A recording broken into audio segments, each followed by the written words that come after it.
בחמד ברנע היוצא לדרך חדשה, מטפח בתלמידיו ערכים יהודים, דתיים, ציונים, ומחנך לאהבת התורה והארץ. אנו שואפים לתת לכל התלמידים להרגיש שותפים, מעורבים, שייכים ולחוות הצלחות. המוזיקה נבחרה כייחודיות בית ספרית מתוך אמונה שהיא כלי למינוף וקידום ההישגים הלימודיים, הרגשיים והחברתיים. פותחים כל בוקר בשיר ובהלל כשיר פותח דלת לנשמה.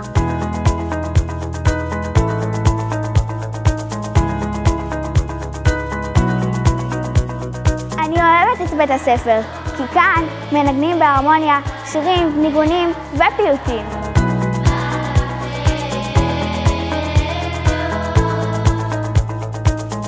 בכל שיעור אני מלמדת את התלמידים שירים ופיוטים המעשירים את אוצר המילים.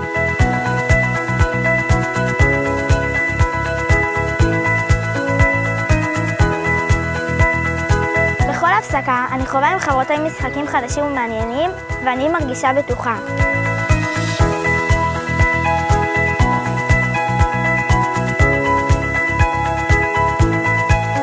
בבית הספר מקבלים את העולים בברכה. הבית ספר ממד ברנע הכי טובה בשביל העולים חדשים. יש לו הרבה ילדים, הרבה חברים. Les enfants sont suivis et encadrés par un corps enseignant qui leur permet de s'épanouir au sein de l'établissement et de leur permettre une bonne intégration en Israël. את שבת קודש נקבל בשיר ובשמחה, ובסעודת השבת אספר מדרשים וסיפורים.